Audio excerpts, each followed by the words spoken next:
तो शुरू करते हैं। तो सबसे पहले हम यहाँ पर स्टैंडर्ड कॉस्टिंग के बारे में पढ़ेंगे और इससे रिलेटेड कुछ इंपॉर्टेंट क्वेश्चंस और केस स्टडीज को डिस्कस करेंगे। तो देखो, स्टैंडर्ड कॉस्टिंग को समझने से पहले हमें यहाँ पर स्टैंडर्ड कॉस्ट को समझना जरूरी है, ताकि आप इससे रिलेटेड क्वेश्चन को सॉल्व जो है वो कर पाओ। स्टैंडर्ड कॉस्ट क्या होती है? तो सिंपली देखो, किसी भी गुड्स या सर्विसेज को प्रोड्यूस करने की जो एस्टिमेटेड कॉस्ट होती है, उसी को हम उस गुड्स और सर्विसेज की स्टैंडर्ड कॉस्ट जो है वो कहते हैं। जैसे एग्जाम्पल के मान के चले, एक एक्सवाइजेड कंपनी है जो कि यहाँ पर कार बना के मार्केट में सेल करती है। तो एक्सवाइजेड कंपनी ने अपने हिस्टोरिकल डाटा के बेसिस पे, मार्केट रिसर्च के बेसिस पे ये एस्टिमेट लगाया कि इस कार को बनाने के लिए 2 लाख का खर्चा जो है वो मटेरियल पे आएगा, 2 लाख रुपए का जो खर्चा है वो लेबर पे आएगा, और 1 लाख रुपए जो है अदर एक्सपेंसेस होंगे। यानी कि इस कार को बनाने में टोटल 5 लाख का खर्चा जो है वो आएगा। अब ये जो खर्चा है वो एक्चुअल कॉस्ट नहीं है, बल्कि सिर्फ और सिर्फ एक एस्टिमेट है। तो ये जो एस्टिमेटेड कॉस्ट है इस कार की, इसी को हम यहाँ पर क्या कहते हैं? Standard cost. क्या कहते हैं यहाँ पर? Standard cost. अब स्टैंडर्ड कॉस्टिंग क्या होती है? देखो, स्टैंडर्ड कॉस्टिंग के अंदर सबसे पहले हम गुड्स और सर्विसेज की प्रोड्यूस करने की जो स्टैंडर्ड कॉस्ट है उसे डिटरमाइन करते हैं। जैसे कि इस कार को बनाने की स्टैंडर्ड कॉस्ट कितनी है? 5 लाख रुपए। ठीक है। उसके बाद एक्चुअली हम प्रोडक्शन करना स्टार्ट करते हैं, और जो हमारी एक्चुअल कॉस्ट होती है उसे हम कैलकुलेट करते हैं, ताकि हम उसको स्टैंडर्ड कॉस्ट के साथ कंपेयर कर सकें। तो फर्ज करिए कि जो एक्चुअल कॉस्ट आई है वो कितना आई है? यहाँ पर 6 लाख रुपए। ठीक है। उसके बाद जैसे आप एक्चुअल कॉस्ट को डिटरमाइन कर लेते हो, आप एक्चुअल कॉस्ट को कंपेयर करते हो किसके साथ? स्टैंडर्ड कॉस्ट के साथ। और जो भी डिफरेंस होता है, जो भी वेरिएंस होता है, उसको कैलकुलेट करते हो, ताकि आप उसका एनालिसिस जो है वो कर सको। जैसे कि यहाँ पर जो डिफरेंस है वो 1 लाख रुपए का है, यानी कि 1 लाख रुपए कॉस्ट जो है वो आपको ज्यादा आई है। अब ये जो डिफरेंस है, ये वेरिएंस है, इसको आप प्रॉपर तरीके से एनालिसिस करोगे कि ये डिफरेंस क्यों आया, इसके पीछे के क्या रीजंस हैं। जैसे आप मान के चलिए कि जब आपने एनालिसिस किया तो आपको पता लगा कि हमारी जो लेबर है वो सही तरीके से काम नहीं कर रही थी, जिसकी वजह से जो लेबर की एक्सपेंस आ गई वो 3 लाख रुपए आ गई। ठीक है। तो आपको यहाँ पर रीजन मिल गया, जिसकी वजह से आपको ये वेरिएंस जो है वो देखने को मिला, जिसकी वजह से हमारी एक्चुअल कॉस्ट जो है वो इंक्रीज हो गई। उसके बाद अब आप क्या करोगे? तो ये जो रीजंस है इसको आप ठीक करोगे, आप करेक्टिव एक्शंस लोगे, ताकि इसको आप ठीक जो है वो कर सके। बेसिकली आप क्या करोगे? सुपरविजन को थोड़ा टाइट कर दोगे, लेबर के ऊपर आप प्रॉपर निगरानी रखोगे, ताकि नेक्स्ट टाइम से हमारी जो एक्चुअल कॉस्ट है वो इंक्रीज ना हो सके। तो यही हमारी स्टैंडर्ड कॉस्टिंग होती है। स्टैंडर्ड कॉस्टिंग के अंदर पहले स्टैंडर्ड कॉस्ट को डिटरमाइन करो, एक्चुअल कॉस्ट के साथ उसे कंपेयर करो, और जो भी वेरिएंस आ रहा है उसका एनालिसिस करके जो भी रीजंस है उसको ठीक करने के लिए करेक्टिव एक्शन जो है वो ले लो, ताकि आपकी जो कॉस्ट है वो कंट्रोल हो सके। तो आई होप आपको स्टैंडर्ड कॉस्टिंग जो है वो अच्छी तरीके से समझ आ गई होगी। अब इससे रिलेटेड कुछ इंपॉर्टेंट यहाँ पर केस स्टडी है, उसको हम डिस्कस करते हैं। तो पहले केस स्टडी को देखते हैं, फिर इससे रिलेटेड क्वेश्चंस को सॉल्व करेंगे। तो केस स्टडी क्या करिए? Standard costing involves assigning predetermined cost known as standard cost to product और service which serve as benchmark for measuring actual performance. ठीक है। तो स्टैंडर्ड कॉस्टिंग के अंदर सबसे पहले प्रोडक्ट और सर्विसेज को हम क्या करते हैं? यहाँ पर एक प्री डिटरमाइंड कॉस्ट जो है वो असाइन करते हैं, और ये जो प्री डिटरमाइंड कॉस्ट होती है बेसिकली एक बेंचमार्क के तरीके से काम करते हैं, जिसकी हेल्प से हम एक्चुअल परफॉर्मेंस को जो है वो कंपेयर कर पाते हैं, मेजर कर पाते हैं। These standard costs are set based on the estimate of labor, material, overhead cost under the normal operating condition। अब ये स्टैंडर्ड कॉस्ट हम कैसे डिटरमाइन करते हैं? तो देखो, नॉर्मल वर्किंग कंडीशंस के बीच में, नॉर्मल ऑपरेटिंग कंडीशन के बीच में आप एस्टिमेट लगाते हो कि मटेरियल पे कितना खर्चा आएगा, लेबर पे कितना खर्चा आएगा, ओवरऑल कॉस्ट कितनी आएगी, और उसके बेस पे स्टैंडर्ड कॉस्ट को डिटरमाइन करते हो। The primary purpose of standard costing is enable business to compare actual cost with this standard to identify variance. ठीक है। तो ये ऑलरेडी मैंने आपको बता दिया। प्राइमरी पर्पस क्या होता है कि हमें एक्चुअल कॉस्ट को कंपेयर करना है स्टैंडर्ड कॉस्ट के साथ, ताकि हम वेरिएंसेस को आइडेंटिफाई करें और उनके पीछे के रीजन का एनालिसिस करके करेक्टिव एक्शन ले, ताकि हम उसको इंप्रूव कर सके, कॉस्ट कंट्रोल कर सके और अपनी एफिशिएंसी को भी इंक्रीज कर सके। ठीक है।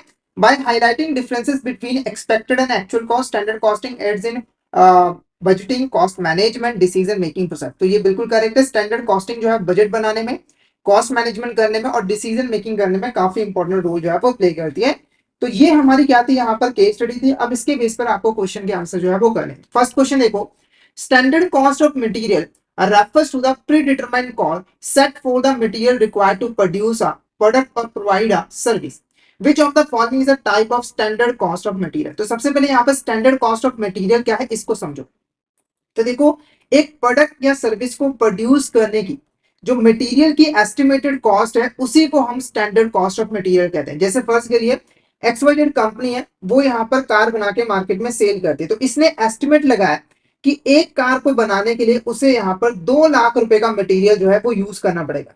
यानी कि मटेरियल की कॉस्ट कितनी आएगी यहाँ पर 2 लाख रुपए। तो ये जो एस्टिमेटेड कॉस्ट है इसे ही हम कहते हैं स्टैंडर्ड कॉस्ट ऑफ मटेरियल। तो क्वेश्चन पूछ रहा है कि इसमें से कौन सी हमारी टाइप होती है स्टैंडर्ड कॉस्ट ऑफ मटेरियल की।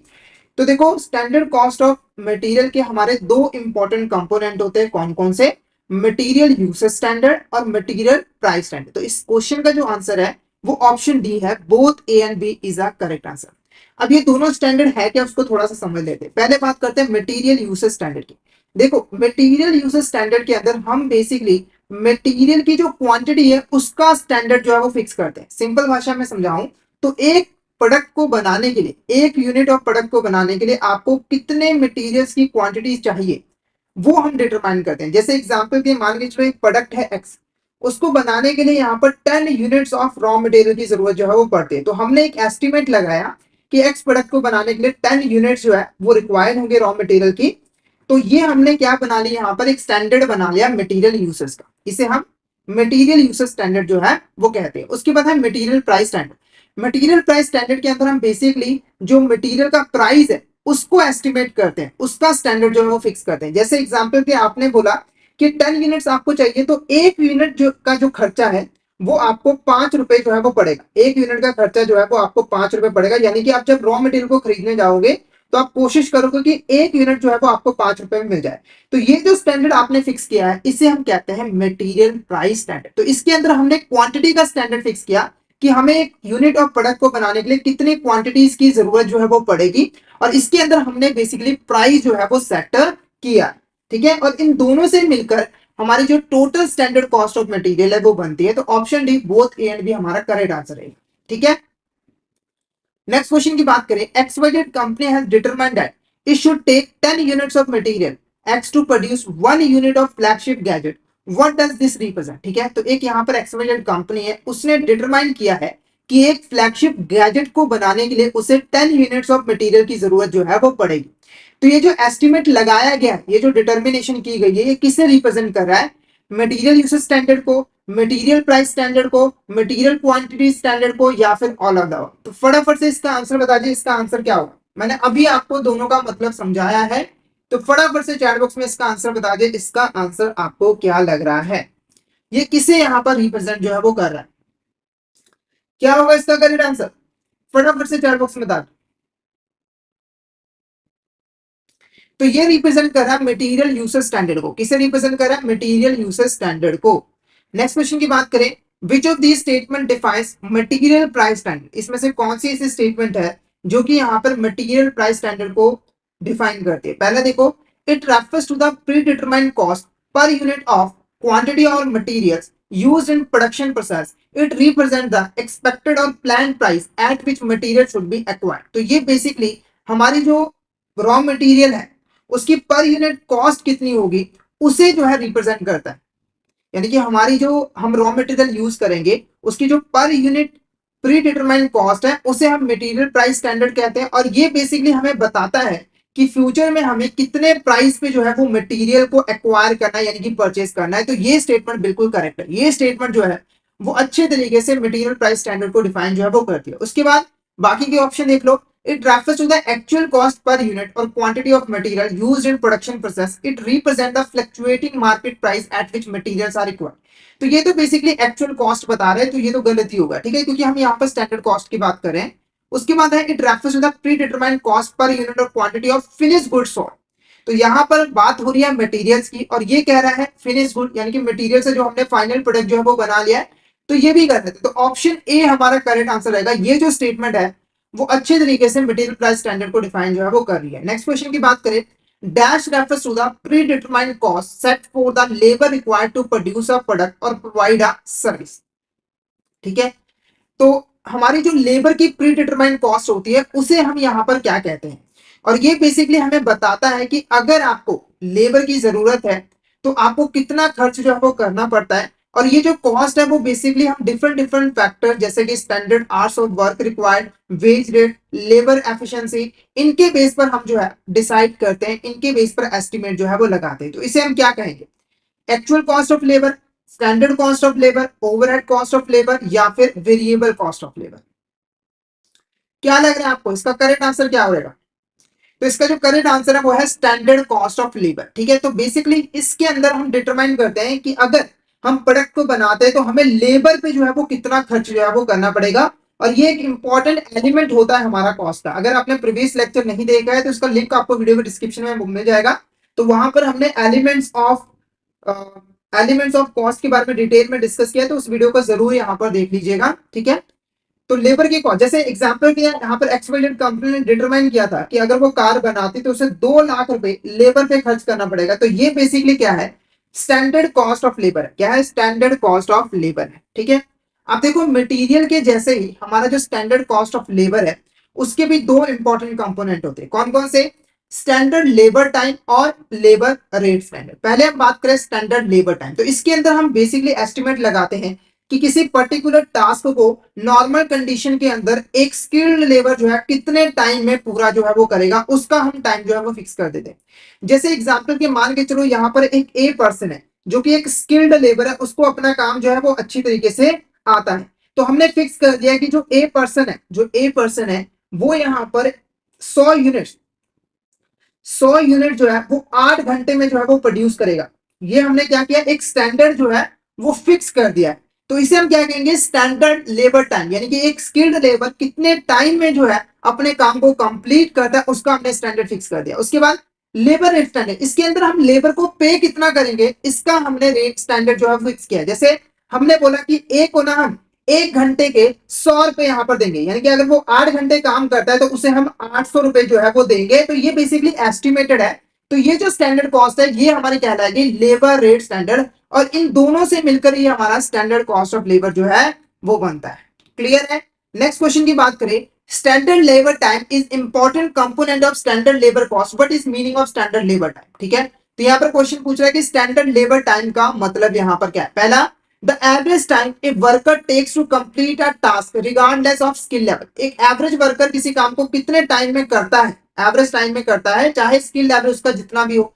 या फिर the time it take to slowest worker in the company to complete a task, यानी कि एक स्लोएस्ट वर्कर, एक स्लो जो बहुत स्लो काम करता है, वो जितने टाइम में कंप्लीट करता है टास्क को, उसे हम कहते हैं स्टैंडर्ड लेबर टाइम। या फिर the pre determined amount of time A qualified worker should take to complete a task efficiently, या the amount of time of worker spends on breaks and personal leave। तो correct answer आपको क्या लग रहा है? इसका जो करेक्ट आंसर है वो है ऑप्शन सी। ये basically pre determined amount of time होता है जो कि एक क्वालिफाइड वर्कर रहता है किसी भी टास्क को एफिशिएंसी के साथ कंप्लीट करने के लिए। तो ऑप्शन सी करेक्ट आंसर रहेगा। नेक्स्ट क्वेश्चन की बात करें, a company manufacture fans and based on historical data and market research the company determines that standard cost for labor is 20 rupees per hour. This rate include wages, benefits and other labor related expenses. This represent, तो देखो एक company है जो कि पंखे बनाती है, उसने हिस्टोरिकल डाटा और मार्केट रिसर्च के बेसिस पे डिटरमाइन किया है कि एक लेबर की जो स्टैंडर्ड कॉस्ट है वो कितनी है, कि हर घंटे हमें उसे 20 रुपए जो है वो पे करना है, जिसके अंदर वेजेस, बेनिफिट्स और other labour related expenses include है। तो ये किस चीज को रिप्रेजेंट करता है? ये एक्चुअल लेबर रेट को रिप्रेजेंट करता है, या फिर लेबर ओवरहेड रेट को रिप्रेजेंट करता है, लेबर रेट स्टैंडर्ड को फिक्स रिप्रेजेंट करता है, या फिर स्टैंडर्ड लेबर टाइम? तो फटाफट से इसका आंसर बता दीजिए, इसका आंसर आपको क्या लग रहेगा? ये जो स्टैंडर्ड कॉस्ट है वो बेसिकली किसको रिप्रेजेंट कर रही है? Actual labour rate, labour overhead rate, labour rate standard, या फिर लेबर स्टैंडर्ड लेबर टाइम? तो क्या होगा इसका करेक्ट आंसर? फटाफट से चैट बॉक्स में बताइए इसका करेक्ट आंसर आपको क्या लग रहा है। तो इसका जो करेक्ट आंसर रहेगा वो रहेगा labour rate standard is a correct answer. Labour rate standard is a correct answer. Next question की बात करें, which of the following is an advantage of the standard costing system? ठीक है, तो जो हमारा स्टैंडर्ड कॉस्टिंग सिस्टम है, जब हम इसको यूज करते हैं तो हमें क्या क्या एडवांटेजेस मिलती है? पहला, it helps in promoting and measuring efficiency within organisation. तो ऑर्गेनाइजेशन के अंदर जो एफिशिएंसी है उसको प्रमोट और मेजर करने में ये हेल्प करता है। कैसे करता है? तो देखो, जो हमने बजट बनाया होता है, जो हमने स्टैंडर्ड कॉस्ट डिसाइड की होती है, उसको हम एक्चुअल कॉस्ट के साथ कंपेयर करते हैं, जिससे हमें पता लगता है कि हमारी एफिशिएंसी कैसी रही है। अगर एक्चुअल कॉस्ट जो है वो स्टैंडर्ड कॉस्ट से कम है, इट मींस कि हमने अपना काम अच्छे तरीके से किया है, हमारी जो एफिशिएंसी है वो अच्छी है। ठीक है, साथ के साथ उसके बाद हम करेक्टिव एक्शंस भी लेते हैं, तो हम एफिशिएंसी को मेजर करने के साथ साथ प्रमोट भी कर पाते हैं। उसके बाद it helps to control reduce the overall costing within the organisation. तो ये बिल्कुल करेक्ट है, कॉस्ट को कंट्रोल करने में, रिड्यूस करने में ये काफी इंपॉर्टेंट रोल जो है वो प्ले करता है। क्योंकि देखो जब हमारे पास एक स्टैंडर्ड होता है तो जब हम खर्चे करते हैं तो उस स्टैंडर्ड के हिसाब से ही करते हैं, जिससे ऑटोमेटिकली हमारी जो कॉस्ट होती है वो कंट्रोल हो जाती है और वेस्टेज नहीं होती है। It helps to fix the selling price for product manufactured within the organisation. जब हमें एक प्रोडक्ट की कॉस्ट का पता होता है कि प्रोडक्ट की कॉस्ट कितनी आई है, तो हम आसानी से उसका जो सेलिंग प्राइस है वो यहाँ पर डिटरमाइन कर सकते हैं। तो ये सारे के सारे एडवांटेजेस मिलते हैं जब भी हम स्टैंडर्ड कॉस्टिंग का यूज जो है वो करते हैं। तो option D all of the above हमारा यहाँ पर करेक्ट आंसर जो है वो रहेगा।